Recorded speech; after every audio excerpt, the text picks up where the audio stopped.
So our Center for World Health and Medicine is made up of former pharmaceutical company scientists who are now redirecting their very specialized skills towards finding new therapies or any therapies for rare neglected diseases. And these are diseases where some patients have no hope, and we're trying to provide that hope for them by using our skills that are needed to develop drugs. And we collaborate with academic researchers who understand what causes these diseases, but have really not the skill sets and the training to turn that into an actual therapy. We fit that bridge or that gap between basic research and clinical therapies. So we really need teams of people. Some of them are chemists, some of them are experts in how cells talk, some of them are physicians, surgeons, nurses, to work on these problems together. A problem as tricky and difficult and as long-lasting over many years as a small infant short bowel syndrome really requires a team approach to develop new treatments. So our team is just has a high level of expertise. We have combined over 200 years of experience in putting drugs into clinical trials. The fact that we have a team that's comprised of so many different skill sets, from medicinal chemists, pharmacokinetic, pharmacodynamic specialists, in vitro biologists, the full spectrum of what it takes to get a drug from an early biology concept up to something that's really ready for clinical development. I think that sets us apart.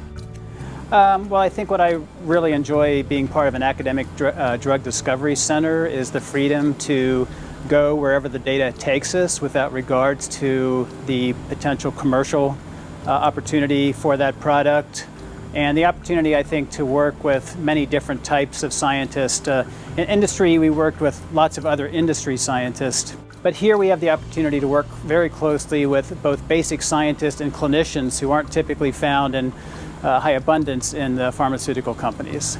So I think that's a unique opportunity for our center. So imagine if somebody has a chronic kidney disease and there's decline in function over 1 or 2 decades. If we can even cause that to slow by 25 or 30%, we could add many, many years of improved quality of life, improved lifespan, many fewer patients on dialysis, which would really have a major public health impact. So the Center for World Health and Medicine has been a consistent asset for research at the School of Medicine at St. Louis University. We have a long and proud history of discovery in basic science at the School of Medicine, but where we've been a little spotty is converting that discovery into clinically meaningful therapies. Center for World Health and Medicine is committed to identifying small molecule drugs that can help turn basic science knowledge into bedside meaningful therapies. People that we have, the team that we have, are extremely passionate about what they do, and they're very dedicated, and they work very, very well together. And I think that is what has been making us very successful. The support I've received from the Center of World Health and Medicine has been absolutely essential for me to advance an entirely new wing in my lab. A real good example of that is just last Tuesday I received notice from the National Institutes of Health that I'm going to be awarded the largest grant I have ever received in my entire life. And that grant is entirely designed to develop new drugs against hepatitis B virus. And the contributions of the Center for World Health and Medicine were absolutely essential for that. They taught me much of what I needed to know about the very basics of this form of translational science. One of the areas that we're very interested in partnering with the Center for World Health and Medicine with is in trying to find new drugs for tuberculosis that can be used together, alone, with other medications to shorten the course of TB therapy. And also to be active against strains of tuberculosis that have become resistant to the standard drugs. So we have students at St. Louis University that work in our labs, and they're getting a very unique educational opportunity. I've learned a lot of research techniques. It's helped me decide, where I want to go in the future as far as my own career. But I've been able to really work one-on-one with the team, and they've treated me not as a student but as a part of the team. This has been one of the most challenging experiences of my lifetime, but being surrounded by a cohesive team of people who are so inspired to their work and a boss that is so dedicated to finding a cure has inspired me to come in every day to work harder.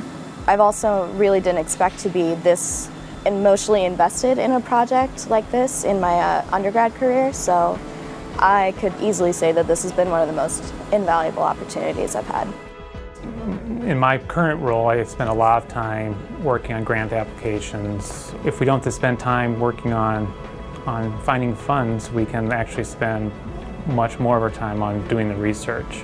It gives me so much hope to come here to St. Louis University and see the team that's behind trying to solve this puzzle of FSHD. You know, one thing I've really been convinced of over the last few years is that we are very close to making a therapy, a treatment for FSHD a reality. And so that's why we need your help to help us accelerate the time that it takes to get these drugs into those patients who are looking for hope.